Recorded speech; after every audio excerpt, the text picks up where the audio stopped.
Yes, sir. Arigato. See how it's fishtailing coming out? We got it. Nobody's running down 100. Rewind that back. I'm in lane 6. It's time to react. It's time to react. It's time to react. It's time to react.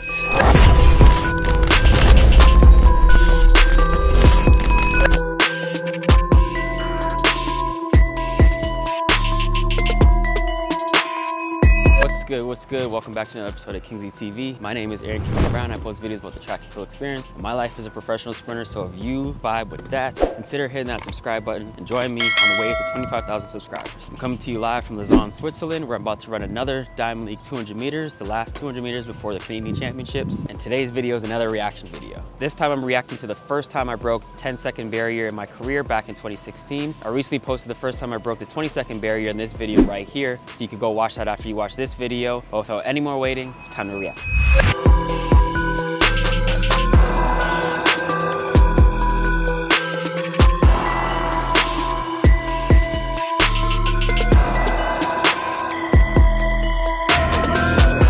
Alright, so I'm actually recording this from Stockholm, getting ready to run the 100 here at another Diamond League meet. You can see my clothes back there. Excuse the mess in this room, but I ran out of time in Lausanne to record because I ran out of storage and things just worked out that way. But that don't change anything. Let's get into this reaction. So background details. Back then in 2016, my PR win legal was 10:05 that I ran in my semifinal race of Eugene at the NCAA Championships. In 2015, my season's best was only 10:10 from nationals because I was mostly hurt that year. I did run a windy 10:03 at the World Championships, but it's windy, so it doesn't count. I also ran a 10:01 at the NCAA finals that same year in 2013, but again, it was windy, so it didn't count. So my personal best back then was still 10:05. But if you see my first sub 20 200 meter reaction video, then you know I went on to run my first all conditions sub 10 100 meters at the LSU Invitational, running 9:95.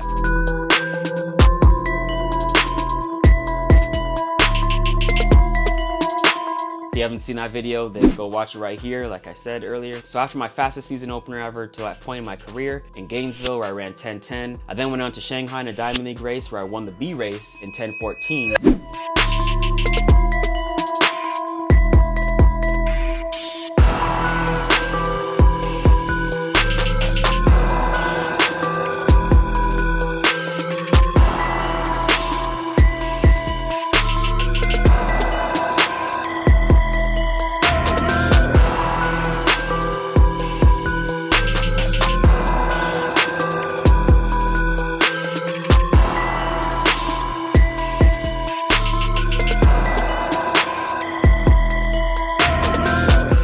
And I knew from there, once I did that I was in shape to run at least a 10:0, if not a sub 10 race. So I went on to the Diamond League race in Birmingham, where I ran another 100, but unfortunately I went before the gun. But we're slowly whittling them away. Aaron Brown might as well just keep on running. With Sean McLean, Mike Rogers, Kim Collins, Uja, Jamili and Young left. It's sort of musical chairs, this. Who's going to be left? So a false start was credited to me, and I didn't get to show what I could do. It was supposed to be my last race before shutting it down for the Olympic trials, but since I false started, I decided to sign up for my coach's home meet back in Montverde. And as they say, the rest is history. So let's check out exactly how that went. So I'm feeling good, you know, I'm lining up and I'm racing on my home track, so it's comfortable territory. I'm where I've been all year and I'm with my training partners. It's a great environment to run fast. The heat is always good, the wind's always good. They turn the tracks around, so you always run with the tailwind. My coach is there, my teammates are there. My wife was there, my girlfriend was there, so I had all my support team. My massage therapist was there, chiropractor was there. Basically what I'm trying to say is it's hometown advantage, right? In track and field in America, we don't usually get that because we're always going overseas, but anytime you can stay at home and run at a home meet, you're gonna run fast. So setting up the lineup, you see some of my teammates, Justin Walker, Isaiah Young, and of course, Tyson Gay, the American record holder, Tyson Gay. Tyson Gay in front. Tyson Gay wins it in 9.68. Look at the form of Tyson Gay. Perfect form with his arms, knees pumping. What's crazy about racing Tyson is this is the first time I was racing him, and it was casually just at a home meet in Montverde. And he was someone I used to look up to. When he was running, you know, he used to always do his thing. One of the fiercest competitors there ever was in the 100 meters. American record holder, like I said, in the 100 meters. 9.69 for a PR.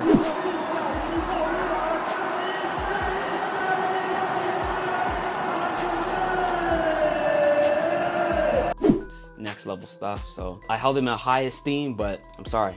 Today, you're just another competitor to me, man. So having watched him for so long, I know his race pattern. So my strategy to beat him was to get out ahead of him, make sure I gave myself enough distance between me and him, because I know that closing speed is legendary.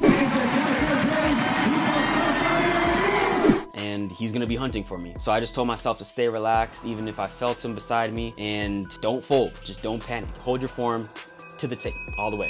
So we're all getting settled in the blocks. You can see my other teammates there. Justin Walker with the dyed blonde mohawk. My teammate Trent Friday in the background getting ready for his heat. Tosin from Qatar is also in there. And then of course right beside me, Tyson Gay, American record holder. Everybody in the blocks. Sun's up, boom. So I explode out of the blocks and I drove nice and long. And you can see right there, I'm leading and Tyson Gay's trying to come back on me as he always does, but I held on. Dip at the line. Waiting to hear my time. We got Justin Gatlin announcing on the microphone. He didn't run that meet, but he was on the microphone. Still my teammate back then as well. And it's so weird running at a home meet because they don't really say your times like that. You just kind of wait and you have to go to the scoreboard. In a big professional meet, you'll have it on the scoreboard right when you cross the line. You'll see it on a Jumbotron somewhere, all your stats, the wind, all that. Here, you kind of have to look at your small screen or go online and look at the results page if they quickly update it and put out the next heat. But Justin said 996, kind of said it quietly. I mean, you could hype me up a little bit. I'm like, come on, bro. I just beat Tyson Gay, one of your biggest rivals. Come on, hype me up a little bit, hype your man. Anyways, I look on the scoreboard, it says 2.5, 996. Tyson Gay ran 997, and I knew I just edged him at the line. So I was hyped and I was ready for the finals. I'm like, all right, I just ran a windy 9.9. Let's do it again in the finals, but legally. Fun fact too, I've never lost to Tyson Gay in the 100 meters. I've raced him twice in my career, and both times I ran sub 10 and beat him. I mean, granted, I know tail end of his career, but still, how many people can say that? Not many. So let's rewind it back one more time and see exactly how this race played out. So you can see my reaction was on point. I really drove out and I could drive, boom, boom, boom, boom. I drove longer than he did, and that seemed to help because that gave me just enough at the end. You can see right there, it's not the best angle, but you can see I still had enough steam at the end of the race to hold him off. You know, he was charging, coming for me in classic Tyson Gay fashion, but I had enough, and you can see he's pissed. He's like, dang, I don't know who I lost to, but I lost to this little kid. 24-year-old Aaron Brown, trying to make a name for himself on the scene. So after the race finished, I was hyped inside. You know, I was like, yo, I just beat Tyson Gay. This is crazy. Someone I used to look up to, now I'm beating him, yeah. But at the same time, I didn't get too hyped because I looked on the scoreboard and I saw it said 2.5, and that was another all condition sub 10 and wouldn't count for my books. So I was like, all right, let's try and get this legal sub 10 in the finals. I know it's there. I just ran another all condition sub 10. There's no reason why I can't do it legally as long as I get the right wind. All the way through.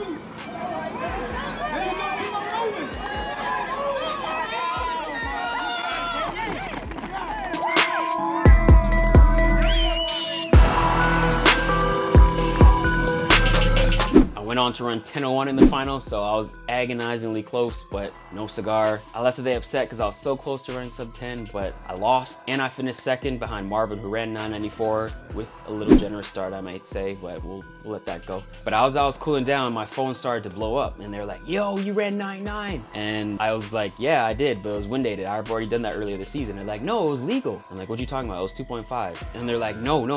It says 2.0 on the results sheet. I'm looking at it right now. So I pulled up my phone, opened up the results page, and sure enough, 2.0. I'm like, yo, I did it. I broke the sub 10 barrier.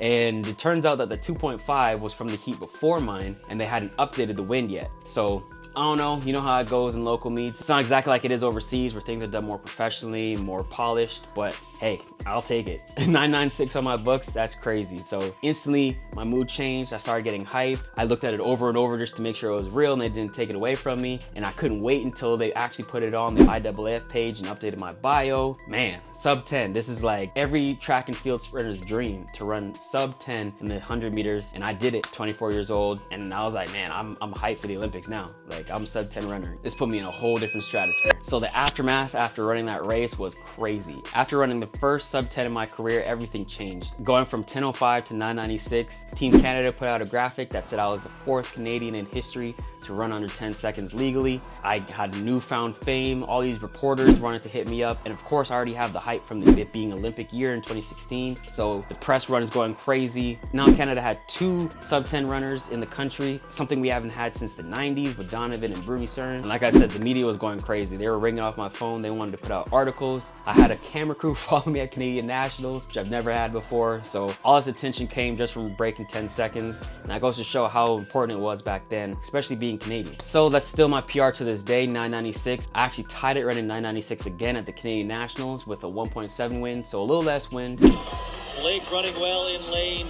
7, but it will be Brown in 9:95 unofficially. 9:96. Technically a little bit faster, but on the books my PR is still 9:96, and I'm definitely looking to break that because I know I've run a couple wind 99 lows and a 9:87, so it's definitely in my body to do it. So I'm trying to make this year the year where I put it all together and break that PR. But you'll never forget your first. First time I went sub 10 seconds in the 100 meters, 9:96 back in 2016, will always be a special race for me. And it was against Tyson Gay, the American record holder, one of the fastest men in history. Who could have asked for a better story than that?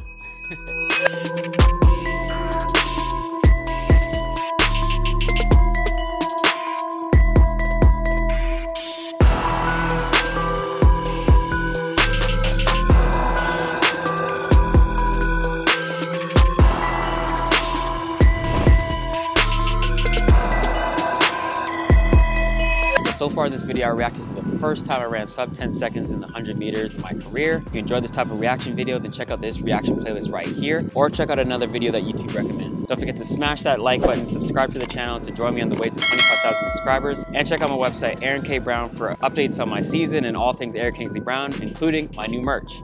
Thanks for watching, and I'll see you in the next one.